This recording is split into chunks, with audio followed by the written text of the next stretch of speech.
1946 সালে যে পরিস্থিতি পশ্চিমবঙ্গে তৈরি হয়েছিল, কলকাতা শহরে তৈরি হয়েছিল, একই পরিস্থিতি আজকে গোটা বাংলা জুড়ে তৈরি হয়েছে। এই নির্বাচনটা হচ্ছে ধর্মরক্ষার নির্বাচন। আমাদের জল আছে, আমাদের সমুদ্র আছে, আমাদের পোর্ট আছে, আমাদের মেধা আছে, আমাদের টাকা আছে, আমাদের জিওগ্রাফিক্যাল অ্যাডভান্টেজ আছে, আমাদের আনইন্টারাপ্টেড ওয়াটার সাপ্লাই আছে, পাওয়ার সাপ্লাই আছে। আমরা পূর্ব ভারতের গেটওয়ে। আমাদের থেকে প্রথম বিশ্বে 4 ঘন্টার মধ্যে ফ্লাই করে যাওয়া যায়। তো এত কিছু থাকা সত্ত্বেও পার্শ্ববর্তী দুটো রাজ্য আছে যারা প্রভূত পরিমাণে আকরিকে সমৃদ্ধ, এবং আমরাও এখন এসব সন্ধান পেয়েছি। অশোকনগর অয়েল ফিল্ড, রানাঘাটে ন্যাচারাল গ্যাস, পুরুলিয়ার রেয়ার আর্থ মিনারেল, জঙ্গলমহলের একটা প্রান্তে বিপুল পরিমাণ ম্যাঙ্গানিজ ওর, আরো বহু কিছু আনএক্সপ্লোর্ড হয়ে আছে। আমাদের মানুষের যে সৌন্দর্য চেতনা, মানুষ যে ভ্রমণ পিপাসু, তাদেরকে যে লিউর করা পশ্চিমবঙ্গে, তার জন্য আমাদের বিস্তীর্ণ অঞ্চল রয়েছে, আমাদের ডুয়ার্স আছে, আমাদের পাহাড় আছে, আমাদের সমুদ্র আছে, সেখানেও মানুষকে যেটা নেই সেটা হচ্ছে ইচ্ছা শক্তি, যেটা নেই সেটা হচ্ছে আত্মবিশ্বাস, যেটা আছে সেটা হলো ভেন্ডেটা পলিটিক্স। একটা লুম্পেন ক্যাপিটাল জেনারেট করে গেছে। Everybody is running after easy মানি। এই পরিস্থিতি থেকে রাজ্যকে বাইরে বার করে আনতে হবে। প্রকৃতির নিয়মে, কালের নিয়মে, রাষ্ট্রবিজ্ঞানের নিয়মে, সমাজবিজ্ঞানের নিয়মেই তৃণমূল কংগ্রেস চলে যাচ্ছে। শ্যামাপ্রসাদের মাটিতে প্রথমবারের জন্য শ্যামাপ্রসাদের সরকার তৈরি হতে চলেছে। পিনাক্কি বলছে আজকে আবার স্টুডিও থেকে নয়, আমরা চলে এসেছি এমন একজনের বাড়িতে যার কথা শোনার জন্য, যার সাক্ষাৎকার শোনার জন্য আপনার অপেক্ষায়। ঠিক যেমন করে আজ গোটা বাংলা পরিবর্তনের অপেক্ষায়, তেমন করেই এই পরিবর্তনের অন্যতম কাণ্ডারি বিজেপির রাজ্য সভাপতি শ্রমিক ভট্টাচার্যের কথা শোনার অপেক্ষায়। আমিও তাই। আজ তাই পিনাক কম বলবে। পিনাক কি শুনছে? শ্রমিকদা, পিনাক কি বলছে? তো স্বাগত। প্রথমেই শপথের দিন গ্রহণ কি ঠিক হয়ে গেল? সেটাও মানুষ ঠিক করবে। এই নির্বাচন শুরু করেছিলাম আমরা তৃণমূলের বিরুদ্ধে রাজনৈতিক লড়াই। আমরা মানুষকে বলছিলাম যে আপনার তৃতীয়বারের জন্য ক্ষমতায় মমতা বন্দ্যোপাধ্যায়কে এনেছিলেন, এবং গত নির্বাচনে আপনাদের সিদ্ধান্ত ছিল ঐতিহাসিক। আমরা সরকার বানানোর জন্য মানুষের কাছে গেছি, মানুষ আমাদের বিরোধী দলের আসনে বসিয়েছে, এবং একই সঙ্গে শতাব্দী প্রাচীন দুটো রাজনৈতিক দলকে বিধানসভায় শূন্য করে দিয়েছিল। আমরা প্রথম ন্যারেটিভ শুরু করেছিলাম 2026-এর নির্বাচন তৃণমূলের বিসর্জন। দেশের প্রধানমন্ত্রী এসে বলেছেন পাল্টানো দরকার, চাই বিজেপি সরকার। আমরা প্রধানমন্ত্রীর এই বার্তা নিয়ে গ্রাম থেকে শহরে, গলি থেকে রাজপথে ঘুরেছি। কিন্তু নির্বাচন চলতে চলতে দেখলাম যে প্রথম ফেজের নির্বাচনের আগে থেকে হঠাৎ একটা নতুন ন্যারেটিভ চলে এলো। জনতা ভার্সেস মমতা, বুঝে নেবে জনতা, নো ভোট টু মমতা, এই ধরনের কিছু। তো স্বাভাবিকভাবে এই নির্বাচনের ব্যাটনটা এখন আমাদের হাতে নেই, এখন মানুষের হাতে আছে। মানুষ তৃণমূল সরকারকে উচ্ছেদ করে দেবে। মানুষ তৃণমূলের থেকে পরিত্রাণ চায়। যেহেতু 2019 সালে একটা বাইনারি শুরু হয়েছিল মানুষের তৈরি করা, 2021 সালে সেটা আরো তীব্রতর হয়ে যায়, যে বিজেপি ভার্সেস তৃণমূল কংগ্রেস। কারণ আমাদের পশ্চিমবঙ্গের রাজনীতি চিরকালই পোলারাইজড।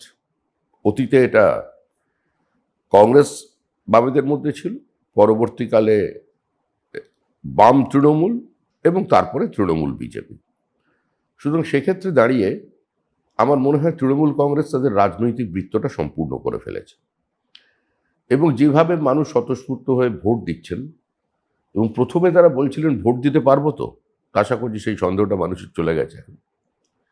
এবারে মানুষ আমাদের বলছেন, এটা প্রথম ফেজ নির্বাচনের আগে থেকেই বলছেন, যে কাউন্টিং কেন্দ্রে আপনাদের লোকজন ঠিকঠাক থাকবে তো, কাউন্টিংটা ঠিক হবে তো।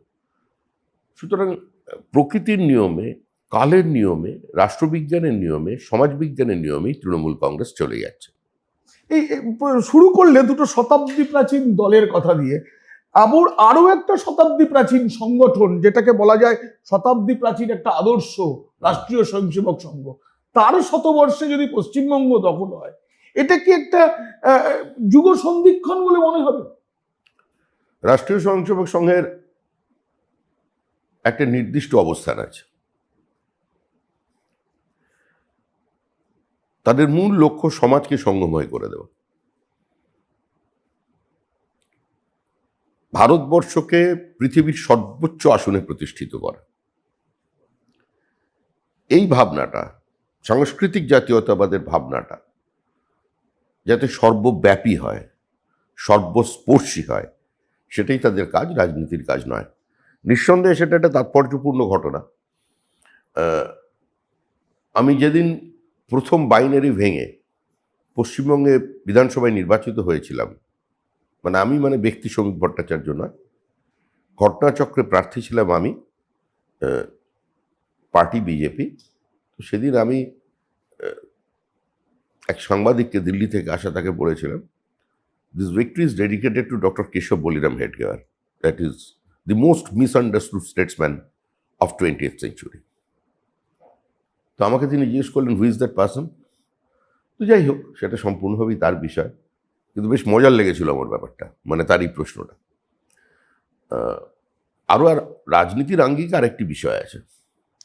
আজকে যে ভূমিটার উপরে আমরা দাঁড়িয়ে আছি, এটা ডক্টর শ্যামাপ্রসাদ মুখার্জির তৈরি করা, তারই আন্দোলনের ফসল। আর কিছু সময়, কিছু ঘটনা খুব মিলে যায়। যেমন 6ই এপ্রিল তারিখটা,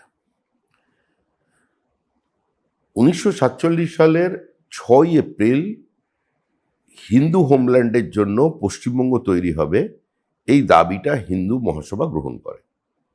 আবার 1980 সালের 6ই এপ্রিল বিজেপি প্রতিষ্ঠা পায়। এপ্রিল মাস চলছে, এপ্রিল মাস বিজেপির কাছে চিরকালই তাৎপর্যপূর্ণ হয়ে গেছে। তো সেক্ষেত্রে শ্যামাপ্রসাদের মাটিতে প্রথমবারের জন্য শ্যামাপ্রসাদের সরকার তৈরি হতে চলেছে, এটাই সবচেয়ে বড় আনন্দের। শুধু তো শ্যামাপ্রসাদ মুখোপাধ্যায়ের মাটি নয়, আচার্য পরমানন্দজি মহারাজ, তার হাত ধরে শ্যামাপ্রসাদ মুখোপাধ্যায়, তারও পরবর্তীকালে তুমি যাদেরকে আদর্শ হিসেবে মেনে চলেছ, এমন বহু ব্যক্তিত্ব এই পশ্চিমবঙ্গে তারা বিজেপির যে মতাদর্শ সেটাকে নিয়ে কাজ করেছেন। অনেক মানুষের প্রাণ গেছে। সব কিছুর শেষে আজকে ক্ষমতার কাছাকাছি পৌঁছেছে বিজেপি। এটা ঘটনাচক্রে তোমারই নেতৃত্বে হলো, এটাও কি কালের নিয়মে, না এটাই হওয়ার ছিল? এখানে ব্যক্তি কোনো প্রাসঙ্গিক নয়। বিজেপির সভাপতির পদটা একটা বহমানতা। ঘটনা বা দুর্ঘটনা চক্রে আমি এখন রাজ্য সভাপতি, কিন্তু এই জয় পশ্চিমবঙ্গ মানুষের জয় হবে। এই জয়টা যেটা হতে চলেছে, সেটা মানুষের গণতান্ত্রিক চেতনার জয় হতে চলেছে। কারণ এটা তো শুধুমাত্র বিজেপির জয় নয়, এটা তৃণমূলের পরাজয়, এটাও মানতে হবে। মমতা বন্দ্যোপাধ্যায়ের রাজনৈতিক উত্থান অত্যন্ত নাটকীয়, ঘটনাবহুল, স্পর্শকাতর, রক্তস্নাত। তিনি একটা নিরবিচ্ছিন্ন হেজিমনিকে শেষ করেছিলেন মানুষের হাত ধরেই। 2021 সালেও সিপিআইএম এর যে সংগঠন ছিল, পশ্চিমবঙ্গের যে রাজনীতিটা হয়, এখানে তো ভোট হয় না, ভোটটা করাতে হয়, কিন্তু মানুষ এতটাই এগিয়ে এসেছিলেন, সেই যে বজ্রকঠিন সিপিআইএম এর যে পাঁচিলটা, সেটা ভেঙে গিয়েছিল। তো সেটা মানুষই ভেঙে দিয়েছিল। গণতন্ত্রের শেষ কথা বলে মানুষ, এবারও সেটাই হবে। আর এর সঙ্গে পশ্চিমবঙ্গের আরেকটা, এই কালখণ্ডে আরেকটা বিষয় জড়িত। 1946 সালে যে পরিস্থিতি পশ্চিমবঙ্গে তৈরি হয়েছিল, কলকাতা শহরে তৈরি হয়েছিল, একই পরিস্থিতি আজকে গোটা বাংলা জুড়ে তৈরি হয়েছে। এই নির্বাচনটা হচ্ছে ধর্ম রক্ষার নির্বাচন, অস্তিত্ব রক্ষার নির্বাচন। পশ্চিমবঙ্গকে পশ্চিম বাংলাদেশ না বানানোর নির্বাচন, ঘরের ছেলেকে ঘরের ভাত খাওয়ানোর নির্বাচন। পশ্চিমবঙ্গ থেকে যে মেধা পরিযায়ী হচ্ছে, পুঁজি পরিযায়ী হচ্ছে, শ্রমিক পরিযায়ী হচ্ছে, ছাত্র পরিযায়ী হচ্ছে, তাকে ঠেকানোর নির্বাচন। তো সার্বিকভাবে আমরা যে একটা ফাইন্যান্সিয়াল ব্যাংক্রাপসির মধ্যে ঢুকে পড়েছি, একটা বার্তা চলে গেছে বিভিন্ন জায়গায় যে ওয়েস্ট বেঙ্গল কোনো ইনভেস্টমেন্ট ফ্রেন্ডলি স্টেট নয়। বিভিন্ন বহুজাতিক সংস্থা মেক ইন ইন্ডিয়ার স্বার্থে তারা ভারতবর্ষের বিভিন্ন প্রান্তে আসছেন, কিন্তু পশ্চিমবঙ্গে আসছে না। আমি নির্বাচনের শুরু থেকে বলছি, মানুষের কাছে একটাই আবেদন করছি, এমনকি শিল্পপতিদের কাছেও বলছি, একটু অপেক্ষা করুন। আমাদের জল আছে, আমাদের সমুদ্র আছে, আমাদের পোর্ট আছে, আমাদের মেধা আছে, আমাদের টাকা আছে, আমাদের জিওগ্রাফিক্যাল অ্যাডভান্টেজ আছে, আমাদের আনইন্টারাপ্টেড ওয়াটার সাপ্লাই আছে, পাওয়ার সাপ্লাস আছে। আমরা পূর্ব ভারতের গেটওয়ে। আমাদের থেকে প্রথম বিশ্বে 4 ঘন্টার মধ্যে ফ্লাই করে যাওয়া যায়। তো এত কিছু থাকা সত্ত্বেও পার্শ্ববর্তী দুটো রাজ্য আছে যারা প্রভূত পরিমাণে আকরিকে সমৃদ্ধ, এবং আমরাও এখন এসব সন্ধান পেয়েছি। অশোকনগর অয়েল ফিল্ড, রানাঘাটে ন্যাচারাল গ্যাস, পুরুলিয়ার রেয়ার আর্থ মিনারেল, জঙ্গলমহলের একটা প্রান্তে বিপুল পরিমাণ ম্যাঙ্গানিজ ওর, আরও বহু কিছু আনএক্সপ্লোর্ড হয়ে আছে। আমাদের মানুষের যে সৌন্দর্য চেতনা, মানুষ যে ভ্রমণ পিপাসু, তাদেরকে যে লিউর করা পশ্চিমবঙ্গে, তার জন্য আমাদের বিস্তীর্ণ অঞ্চল রয়েছে, আমাদের ডুয়ার্স আছে, আমাদের পাহাড় আছে, আমাদের সমুদ্র আছে, সেখানেও মানুষকে যেটা নেই সেটা হচ্ছে ইচ্ছা শক্তি, যেটা নেই সেটা হচ্ছে আত্মবিশ্বাস, যেটা আছে সেটা হলো ভেন্ডেটা পলিটিক্স। জীবনের প্রত্যেকটা পদক্ষেপকে রাজনীতি স্পর্শ দেওয়াবো, এবং একটা রাজনৈতিক সমাজ তৈরি করে দেওয়া হয়েছিল বাম জমানায়, সেটার মধ্যেই থেকে যাওয়া। ইজি মানি,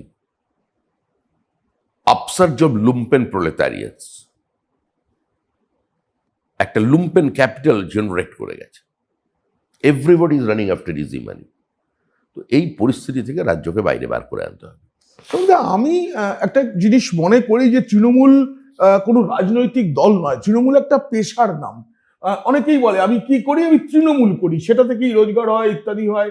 আর বিজেপি এবার যে ম্যানিফেস্টো প্রকাশ করেছে, যার নাম সংকল্পপত্রও নয় ভরসাপত্র, তাতে ঘুরে ফিরে বারবার মানুষ কি করবে কর্মসংস্থানের কথা এসেছে, এবং তার পাশাপাশি মেয়েদের, যুবদের সকলকে আর্থিক সহায়তা দেওয়ার কথা এসেছে। এই যে প্রচার, সবচেয়ে বেশি সাড়া দিচ্ছে কোন বিষয়টা, ম্যানিফেস্টোর কোন অংশটা মানুষ সব থেকে বেশি গ্রহণ করলো? দেখুন, মানুষের কাছে প্রথম গ্রহণীয় হচ্ছে তৃণমূলের বিসর্জন। 2, নরেন্দ্র মোদীর ওপরে মানুষের ভরসা আছে। কচ্ছ থেকে কোহিমা, সোমনাথ থেকে গুয়াহাটি, সর্বত্র মানুষ নরেন্দ্র মোদীর ওপরে ভরসা করে। আসমুদ্র হিমাচলের মানুষ নরেন্দ্র মোদীর গ্যারেন্টিতে আস্থা রাখেন। তো তিনি যখন মানুষের সামনে দাঁড়িয়ে বলছেন যে একই সঙ্গে প্রান্তিক মানুষের পাশেও দাঁড়াতে হবে, তাদের সহায়তা দিতে হবে অশক্ত মানুষকে, আবার একই সঙ্গে শিল্পে সুস্থ প্রতিযোগিতা নিয়ে আসতে হবে, পশ্চিমবঙ্গে একটা বিনিয়োগের পরিবেশ তৈরি করতে হবে। আমাদের রাজ্যের প্রাথমিক শর্তটা কি বিনিয়োগের? কোনো রাজ্যে বিনিয়োগ আছে, প্রথম নির্ভর করে সে রাজ্যের আইন শৃঙ্খলা, সেকেন্ড হচ্ছে জুডিশিয়ারি, আর তারপরে তো অবস্থানগতভাবে চাহিদা, যোগান, অনেক কিছু ফ্যাক্টর থাকে। কিন্তু এই দুটো প্রাথমিক শর্তই এ রাজ্যে তৃণমূল কংগ্রেস পূর্ণ করতে পারে। তৃণমূলের রাজনীতিটা ছিল প্রচার সর্বস্ব। তৃণমূল কোনো রাজনৈতিক দল নয়, এবং তৃণমূলকে রাজনৈতিক দল বলা যায় কিনা এ নিয়ে ভবিষ্যতে রাষ্ট্রবিজ্ঞানের ছাত্ররা গবেষণা করবে, পিএইচডি অ্যাওয়ার্ডেড হবে, হবেই।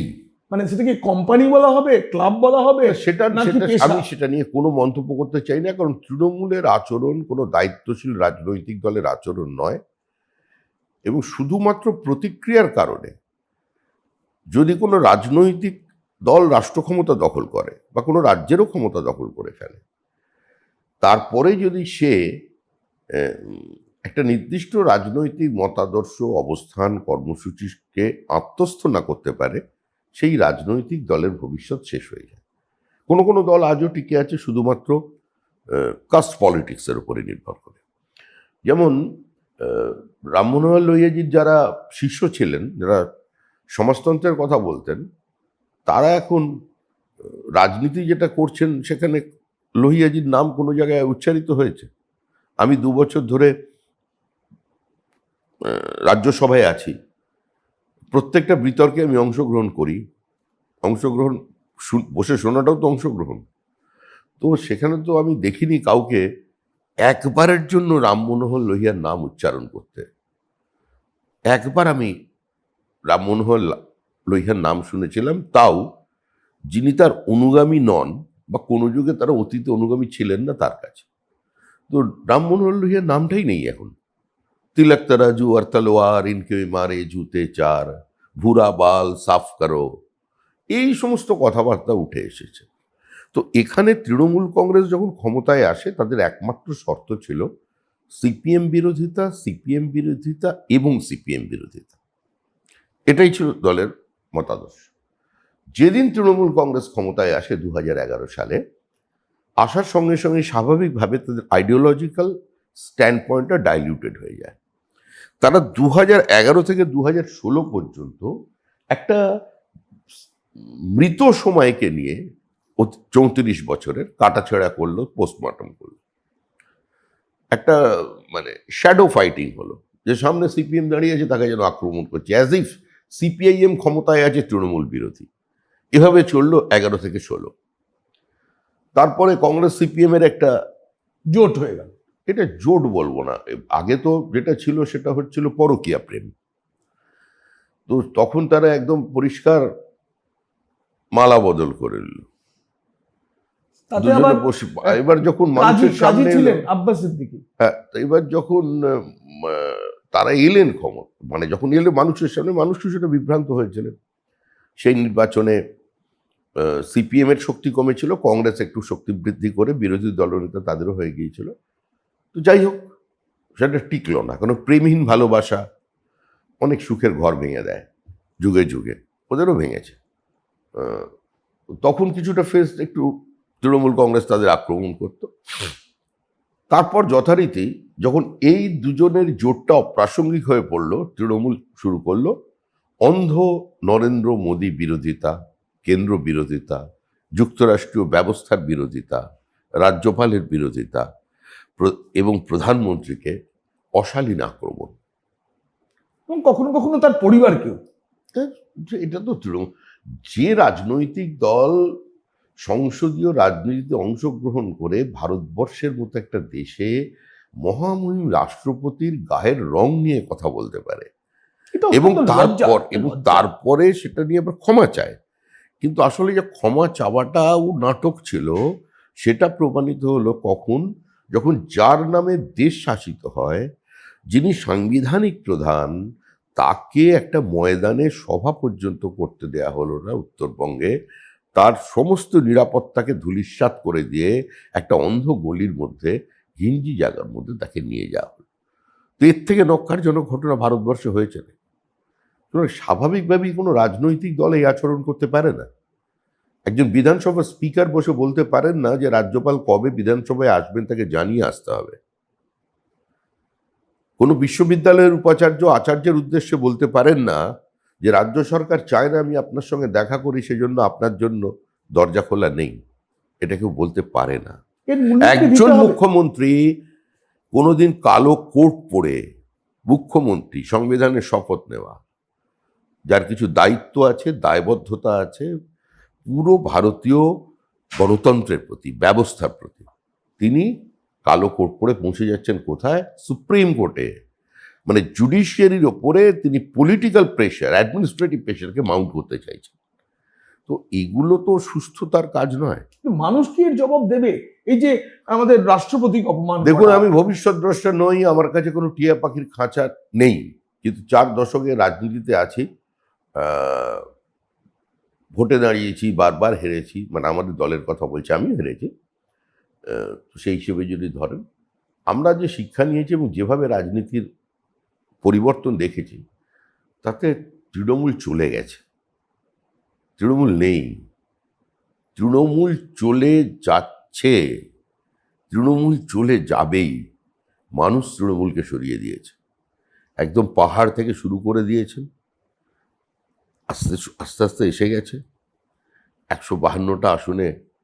মোটামুটিভাবে তৃণমূলকে যেটা করার মানুষের সেটা করে দিয়েছে, আর জায়গা নেই তৃণমূলের করে দাঁড়ানো। 152 আসনে পশ্চিমবঙ্গের ভাগ্য নির্ণয় হয়ে গেছে।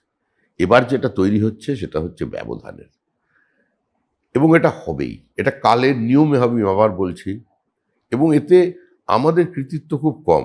আমরা বিরোধী দল হিসেবে লড়াই করেছি।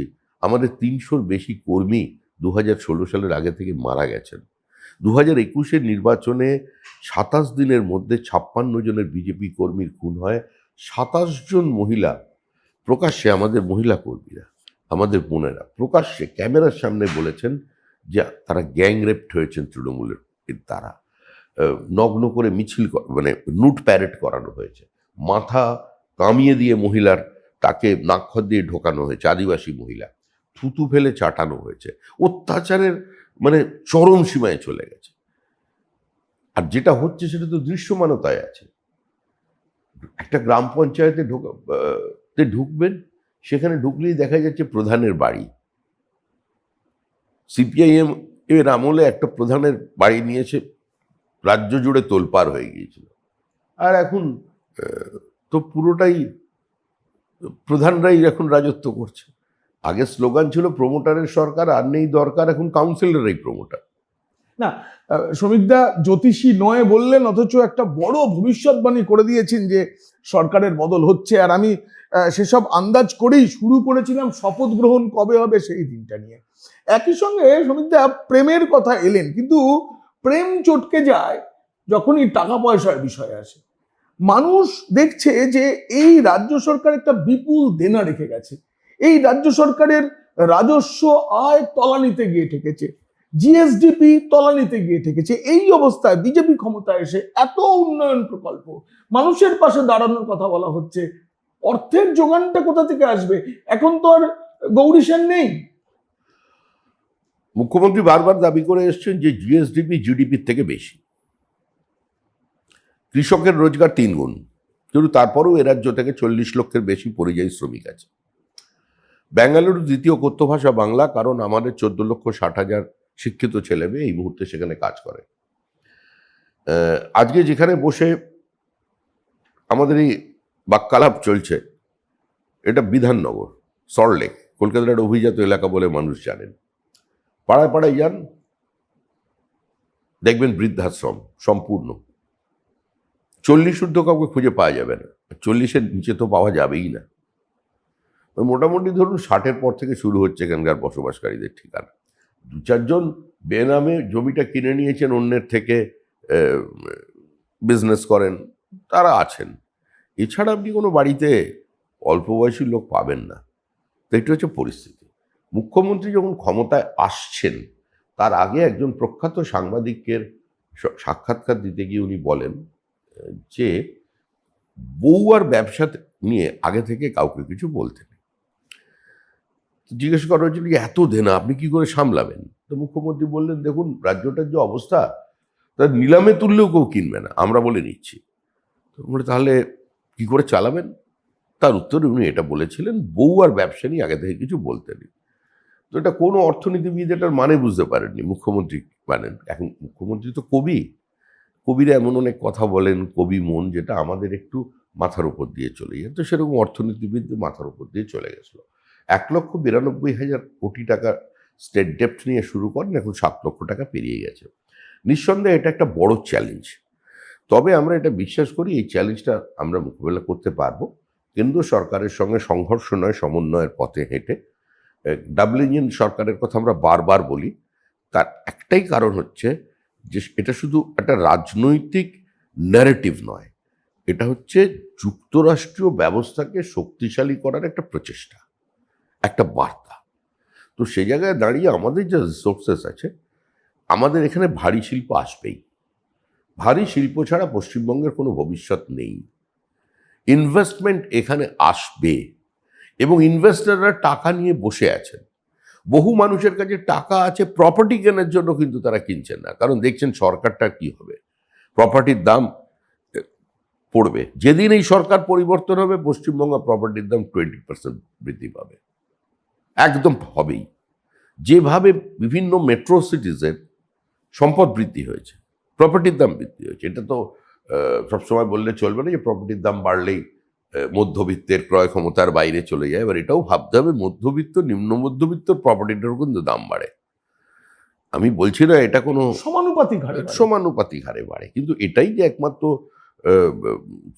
শেষ উত্তর এরকম তো অর্থনীতিতে কিছু হয় না। কিন্তু বিনিয়োগ এখানে আসবেই। ফরেন ডাইরেক্ট ইনভেস্টমেন্ট পশ্চিমবঙ্গে আসতে বাধ্য। নাসা থেকে ইসরো সব জায়গায় বাঙালি ছেলেরা প্রতিষ্ঠিত, মেয়েরা প্রতিষ্ঠিত। ভারতবর্ষের বিভিন্ন গুরুত্বপূর্ণ পদে তারা আছেন এবং তারা সেখানে সফল। পশ্চিমবঙ্গে ততটা সফল নন, এই কারণে এখানে কোনো ব্যবস্থাই নেই। মেধার এখানে ফিরে আসার সম্ভাবনা আছে, প্রভূত সম্ভাবনা আছে। এখানে স্টার্ট আপ বাড়বে, বিনিয়োগ করতে মানুষ এখানে আসবেই আসবেই। এবং সেখানে যেহেতু আমাদের অধিকাংশ জমি কৃষি জমি এবং জমিটা fragmented, 82% of the cultivated land owned by the small farmers, তো সেখানে সরকারের একটা কম্প্রিহেন্সিভ ল্যান্ড পলিসি থাকা দরকার। এবং সেটা আমরা সেই পথেই হাঁটবো যেখানে শিল্পে কৃষির অংশীদারিত্ব থাকবে। শুধু কৃষি শিল্পের শান্তিপূর্ণ সহাবস্থান, এক হাসি খুশি এসব সব শব্দ চলে না। কৃষি আমাদের ভিত্তি, শিল্প আমাদের ভবিষ্যৎ, কিছু কিন্তু হয়নি এখানে। তো সেই জন্য একটা এমন মডেল নিয়ে আসতে হবে যেটা কৃষকেরাও অ্যাকসেপ্ট করবেন এবং একই সঙ্গে যেটা ইনভেস্টমেন্ট ফ্রেন্ডলিও হবে একজন ইনভেস্টরের কাছে। এবং আমি বিশ্বাস করি যে আজকের যে পরিস্থিতি আছে, একটা সময় মহারাষ্ট্রের সঙ্গে আমরা কম্পিট করতাম, যখন কম্পিট করতাম তখন আমাদের অবস্থা অর্থনৈতিকভাবে, আর আজকে আমরা যখন এসেছি তখন আমরা কি দেখছি যে মহারাষ্ট্রে এফডিআই 31.6%, আর ওয়েস্ট বেঙ্গলের এফডিআই হচ্ছে 0.6%। আবার আরেকটা দিক মমতা বন্দ্যোপাধ্যায় বা বাম জমানার কারণে তৈরি হয়েছে, সেটাও অত্যন্ত গর্বের। রিজার্ভ ব্যাংক বলছে 3 বছর আগে যে সারা দেশে যত ফেক কারেন্সি আছে সেখানে এগিয়ে বাংলা, তার 72% পশ্চিমবঙ্গ থেকে যাচ্ছে, এবং সেটাও একটি বিশেষ জেলার বিশেষ জায়গা থেকে, মালদা জেলার কালিয়াচক থেকে। তো এটা হচ্ছে এখন আমাদের পরিচিতি। আমাদের পরিচিতি কি যে আমরা কালিয়াচকের একটা নতুন পরিচিতি ও সম্পৃক্তি তৈরি হয়েছে। সে তো তৈরি হবেই। পশ্চিমবঙ্গ তো কার্যত র্যাডিক্যালাইজেশন বেড়ে চলেছে। মুর্শিদাবাদকে এপিক সেন্টার বানিয়ে চারিদিকে ছড়িয়ে দেওয়া হচ্ছে বিভিন্ন জায়গায় মডিউল, ISIS, লস্করে তৈয়বা জঙ্গিরা এখানে গ্রেপ্তার হচ্ছে। বাম জমানায় এটা একটা সেফ প্যাসেজ ছিল, তৃণমূল এটাকে এসে একটা এই ধরনের কার্যকলাপের সেফ হোপ মানিয়ে দিয়েছে। এই নির্বাচনটায় কি হচ্ছে, মমতা বন্দ্যোপাধ্যায় SIR এর কথা বারবার বলে বলে নিজেদের যে 15 বছরের সার্বিক ব্যর্থতা, তাদের পাপ, তাদের অত্যাচার, তাদের গণতান্ত্রিক ব্যবস্থাকে ধ্বংস করা, সমস্ত জিনিসগুলোকে আড়াল করার চেষ্টা করছেন, কিন্তু পারছেন না। এই কারণ আমাদের ভোটার লিস্টটা তো খুব মজার, মানে খুব মজার ভোটার লিস্ট। বাট ভালো করে দেখবে, এত মানে নির্মল আনন্দ কোনো ভোটার লিস্টে পাওয়া যাবে না। আমরা যখন ছোট ছিলাম একটা বিস্কিটের বিজ্ঞাপন শুনতাম, দাদু খায় নাতি খায়। এখন পশ্চিমবঙ্গের ভোটার লিস্টে দাদুও খাচ্ছে, নাতিও খাচ্ছে। দাদুর বয়স 42, নাতির বয়স 22, মানে 42 বছরের দাদু 22 বছরের নাতি তৈরি করে দিয়েছে, দুজনেই ভোটার লিস্টে, দুজনেই ভোটার। এটা সম্ভব কী করে? তারপরে দেখা যাচ্ছে বাবার ছেলের বয়সের পার্থক্য 10, তার মানে দুরন্ত ছেলে 9 বছর বয়স থেকেই। আমাদের বাংলার মানুষ কত উর্বর! হ্যাঁ, 9 বছর বয়স থেকেই, মানে 9 বছর বয়সে ভাবা যায় না। ভাই বোনের বিয়ে, খুব সুন্দর। এটা একটা নতুন আমরা, এবং প্রতি মাসে মাসে সন্তান প্রসব করেছেন এরকম উর্বর নারীর খোঁজ পাওয়া গিয়েছে। শুধু নারী নয়, 11 জন ধৃতরাষ্ট্রের খোঁজ পাওয়া গিয়েছে। 11 জন ধৃতরাষ্ট্র। এরা কি একটা বঙ্গ বিভূষণ বা বঙ্গ বিভীষণ ওই জাতীয় উপাধিতে ভূষিত করা এদের যায় না? বা প্রধানমন্ত্রীকে ডেকে সম্মানিত করতে পারেন না? পিতাশ্রী মাতাশ্রী হতে পারে না। আমি এই কবিতার কথা উঠছিল, তো আমি বলি, আমাদের মুখ্যমন্ত্রী কবি, তার হাজার হাজার কবিতা, শত শত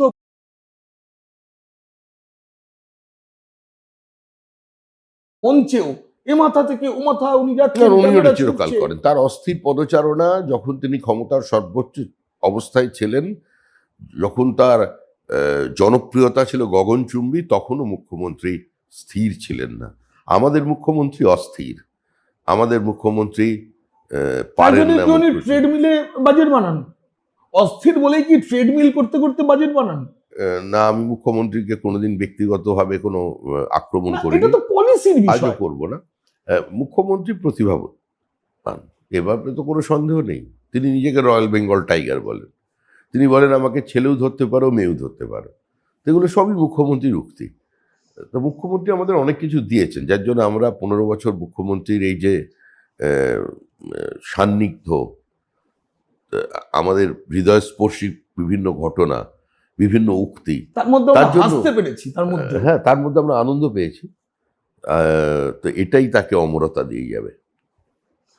আমি আরেকটা বিষয়ে আসবো, যে পরিযায়ী শ্রমিকরা দলে দলে এই রাজ্যে ভোট দিতে এলেন এবং এসে চলেছেন। এই যে বাংলায় বদলের এই পরিবেশটা, আমি অন্য রাজ্যেও কাজের সূত্রে এই সময় গিয়ে শুনেছি, তারাও প্রশ্ন করছেন, দাদা বদল আয়েগা না, চেঞ্জ হোগা না। এইটা কি করে হলো? দেশের মানুষ কেন এত চিন্তিত? যখন রাজ্যের বাইরে মানুষ যায় না, বাইরে থেকে নিজের রাজ্যটাকে বেশি করে চেনা যায়।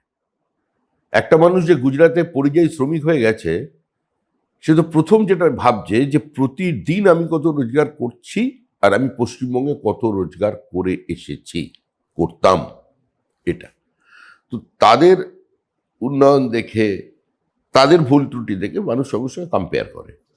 তো স্বাভাবিকভাবেই পশ্চিমবঙ্গের রাজ্যের বাইরে এই যে গত 2014 সাল থেকে একটা মানুষের জীবনে যেটা আধুনিকতা স্পর্শ এসছে, জীবনের গতি বেড়েছে, রোজগার বেড়েছে, কিছু ভুলভ্রান্তি ব্যর্থতা কি নেই আছে স্বাভাবিকভাবে। ফুল প্রুফ সিস্টেম তো হয় না, আর সমস্ত প্রশ্নের উত্তর তো কারোর কাছে থাকে না। না অর্থনীতিতে সমস্ত প্রশ্ন আছে, না কোনো রাজনৈতিক মতাদর্শের কাছে সমস্ত প্রশ্নের উত্তর আছে। আমাদের দেশের প্রধানমন্ত্রী সেটা দাবি করেননি, কিন্তু মানুষ সেটা দেখছেন, তফাৎটা বুঝতে পারছেন, ওয়ার্ক কালচারের তফাৎটা বুঝতে পারছেন, স্বাভাবিকভাবে দৈনন্দিন জীবনযাত্রা, রাজনীতিটা বুঝতে পারছেন। আমাদের একটা মানুষ যখন কলকাতা থেকে, পশ্চিমবঙ্গ থেকে পশ্চিমবঙ্গের বাইরে যাচ্ছে, মনে রাখতে হবে সে একটা রাজনৈতিক সমাজের বাইরে যাচ্ছে। তো সে সেখানে সমাজটা দেখছে, ফলে তখনই ভাবছে যে আমার ছেলেটা ওখানে ঠিক নেই কেন। আমার ছেলে আজকে চাকরি পরীক্ষা দিয়েছিল, কোনো চাকরির পরীক্ষাটা বিক্রি হয়ে গেছে। তো ক্ষোভ, আক্রোশ, অভিমান সব কিছু থাকে তো, সেটা থেকে হচ্ছে। আর এবারে যেটা হয়েছে, এটা শুধু পশ্চিমবঙ্গের বাইরে কোনো পরিযায়ী শ্রমিকের মধ্যে সীমাবদ্ধ নেই। এন্টায়ার বেঙ্গলি ডায়াসপোরা, ভারতবর্ষের বিভিন্ন প্রান্ত থেকে যে মানুষ এই নির্বাচনে অংশগ্রহণ করতে এসেছেন, এরকম বিষয়টা নয়।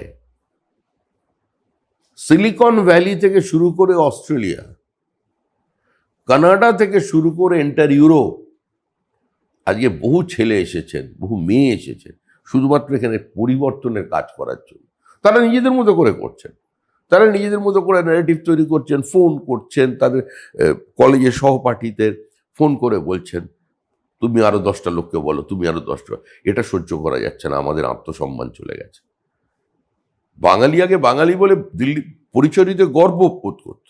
আমি গিয়েছিলাম নির্বাচনের সময় চিত্তরঞ্জন পার্কে, সেখানে আমাকে বলছেন নির্বাচনের দিন এক সাংবাদিকের আমন্ত্রণে আমি ওখানে গিয়েছিলাম। তো ভোট চলছে, তো বললো কী হলো আপনি এখানে আজকে এলেন কেন, সব প্রচার টচার করতে এলেন না? আমাকে দেখে বলছে না না, পার্টি আমাকে অন্য দায়িত্ব দিয়েছিল, আমি অন্য কেন্দ্রে প্রচারে ছিলাম, তো সেই জন্য এখানে এসছি দেখা। বলে এখানে তো সব ভোট বিজেপি পাবেন। তবে একটা কথা বলি, দেখুন শুনুন, এই যে দেখছেন চারিদিকে গেস্ট হাউসগুলো, এখন গেস্ট হাউস হয়ে গেছে চিত্তরঞ্জন পার্ক। এখানে চা জল দেওয়ার কাজ করে জানেন সব বাঙালি। তো আগে আমাদের সম্মান ছিল, লোকে বাঙালি ডাক্তারকেও দিল্লির ডাক্তাররা দেখাতো, বাঙালির প্রতি আস্থা ছিল, সমস্ত জায়গায় বাঙালির মেধার একটা প্রতীক্ষা ছিল। সরি, কিন্তু আজকে সে পরিস্থিতিটা নেই। তো এটা সার্বিকভাবে একটা সবার কাছে একটা ব্যথার কারণ, এবং সেটার প্রতিফলন এবারের ভোটে হচ্ছে, তারা আসছেন। আমি সল্টলেকেরই একটি পরিবারের কথা জানি, সেখানে ওই বাড়িতে যিনি গৃহকর্ত্রী তিনি একাই থাকেন, তার সন্তানেরা সকলে বাইরে চাকরি সূত্রে। আর তার বাড়ির যিনি পরিচারিকা আছেন, তারও সন্তানেরা কাজের জন্য আর রাজ্যের বাইরে আছে। এই বাড়িতে দুটো আলাদা সামাজিক আর্থসামাজিক শ্রেণীর দুই নারী, তাদের দুজনকার কান্নাই কিন্তু এক, তারা সন্তানকে কাছে পায় না। সন্তানের জ্বর হয়েছে, ফোনে খবর পান, কিন্তু মাথায় হাত বুলিয়ে দিতে পারেন না। এই যে বেদনাটা, এটা গোটা বাংলায়, এবং প্রচারে প্রচারে তোমরা এটা খুব করে বলেছো। এটাই মানুষ, এখানে বলা হয় বাংলার নারীরা নাকি লক্ষ্মীর ভান্ডারের লোপে ভোট দিতে যায়। না, না, তার থেকে কি বড় সন্তানের আকর্ষণ এর নয়? থেকে বড় অপমান মহিলাদের আর কিছু হতে পারে না, যে বাংলার মহিলারা লক্ষ্মীর ভান্ডারের জন্য মমতা বন্দ্যোপাধ্যায়কে ভোট দেন। এটা যদি সত্য হতো, এটা বলা, এটা নিয়ে আলোচনা করাটাই হচ্ছে মহিলাদের অপমান। এটা যদি সত্য হতো, গত পঞ্চায়েত নির্বাচনে আমরা 45,000-এর বেশি প্রার্থী দিয়েছিলাম তৃণমূলেরই প্রবল আগ্রাসন, অত্যাচার, খুন, রাহাজানি, ধর্ষণের ওপরে, বুকের ওপর দাঁড়িয়ে, এবং সেখানে অধিকাংশ আমাদের মহিলা ছিল। আমাদের মহিলাদের জেতা মহিলা প্রার্থী 1:30টার সময় কাউন্টিং শেষ জেলা পরিষদে, রাত্রি 1টার সময় সার্টিফিকেট দিয়ে দিল হারার।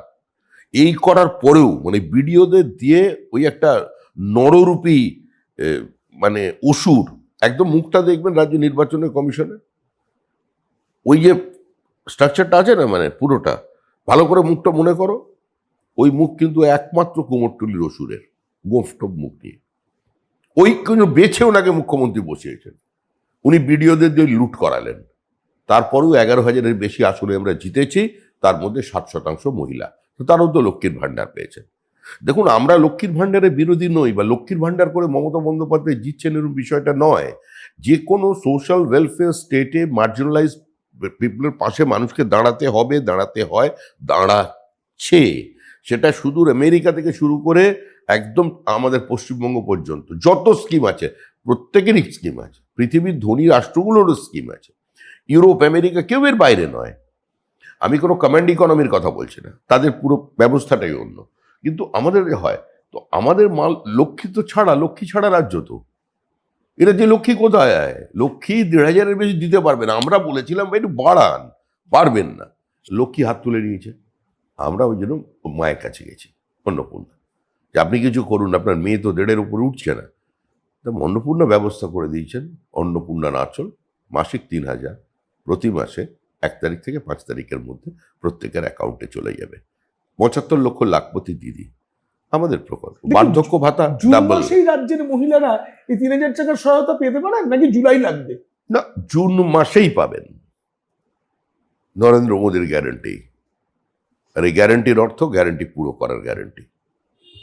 4 মে ফল ঘোষণা, আর তারপর জুন মাস থেকেই বিজেপির প্রতিশ্রুতি মতো সহায়তার টাকা ব্যাংক অ্যাকাউন্টে ঢুকবে, কথা দিচ্ছেন খোদ রাজ্য সভাপতি বিজেপির। আমি এইসবের ভেতর থেকেই একটা একটু ব্যক্তিগত প্রশ্নে যাই, সেটা হচ্ছে এত নেতা সবকিছুর মধ্যে শ্রমিক ভট্টাচার্য অন্ততপক্ষে বাইরে থেকে দেখতে নেতা হয়ে উঠলেন না। এখনো সেই একই রকম মুখপাত্রের মতো যে জামা প্যান্ট, পকেটে একটা পেন, পাঞ্জাবি হলো না একটা, উত্তরীয় এসেছে কিন্তু পাঞ্জাবি হলো না। মানে এই প্রশ্নটা আরেকবার করে নেওয়া হবে, যে একটা ব্যক্তিগত প্রশ্নে যাচ্ছি, যে এত দিন রাজ্য সভাপতি, রাজ্যসভার সাংসদ, তার নেতৃত্বে লড়াই চলছে, এত কিছু চলছে, চতুর্দিকে শ্রমিক ভট্টাচার্যের ছবি, কিন্তু সেখানে একটা ফারাক, শ্রমিক ভট্টাচার্য যেন এখনো নেতা হয়ে উঠতে পারে। আসলে আমার চেহারাটা রিফর্ম ওরাং ওটাঙের মতো, পেটটা শুয়োরের মতো।